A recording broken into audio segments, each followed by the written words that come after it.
It's nice, isn't it, to have the warm welcome back to the world of satirical news and unexpected taxi rides in Have I Got News for You? Ian Hislop, the man who has been called many things, a satirical genius, the editor of Private Eye, the face of Have I Got News for You since the days when the internet was but a distant dream, and now the star of his very own whodunit, involving this black London cab, a smashed window, the wild speculation of bullets flying through Soho. It's not a matter of whether or not Benedict Cumberbatch is going to make a feature film of Sherlock. It's move over Sherlock. We've got Ian Hislop on the case. Picture the scene. Ian minding his own business, probably pondering the latest absurdity in British politics, when suddenly, crash, the rear window of his taxi shatters, and naturally the first thought is, was that gunshot? Has somebody finally had enough of Private Eye? And judging by the number of politicians, bankers, and assorted rogues Ian's annoyed over the years, it's certainly not out of the question in this new Trumpian world. But here's where it gets deliciously Hislopian. As the Metropolitan Police descended on the scene, one officer, in what must have been the most underwhelming detective moment of the week, asked Ian, "Is there anyone who might have a grudge against you?" If Ian had more time, I'm sure he could have produced a list long enough to rival the tax dodgers featured in Private Eye's weekly Rogues Gallery. Paul Merton, his partner in Have I Got News for You, was quick to jump in with his alibi. "I have an alibi," he quipped. And let's be honest, if Paul Merton were involved in any sort of grand scheme, it would likely involve something far more comedic than a taxi and a window.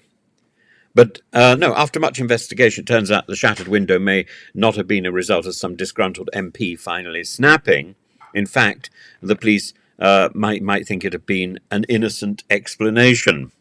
I don't know what innocent explanations there are for a window in a taxi suddenly shattering, because windows randomly they don't randomly explode in London. It's probably a pigeon with a grudge, perhaps, or or a little bit of air pressure, taxi flatulence, or some unfortunate, unexpected piece of debris from the crumbling state of our national infrastructure. It may be a bit of a loose brick falling from one of Lord Alley's many homes.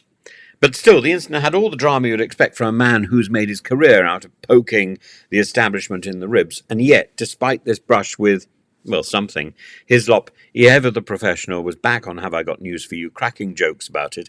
After all, the man who thrives on absurdity, what's a smash window in Soho compared with the antics of Westminster? But it does raise the question, what would happen if the taxi incident had been the result of some nefarious, nebulous plot?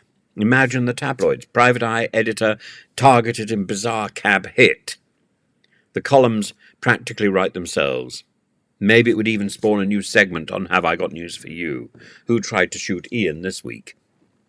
In the end, of course, it wasn't bullets, it wasn't even political, just another day in the unpredictable, slightly bizarre world of Ian Hislop. But let's be honest, if anyone could make a potential assassination attempt into light entertainment, it would be Ian Hislop. So what's next for him? Will he trade in his bulletproof taxi for a bike? Will he appear on Have I Got News for You with a Kevlar vest and a grin? Whatever happens, one thing's for sure, Ian Hislop will always have the last laugh, even if he's doing it through a taxi window.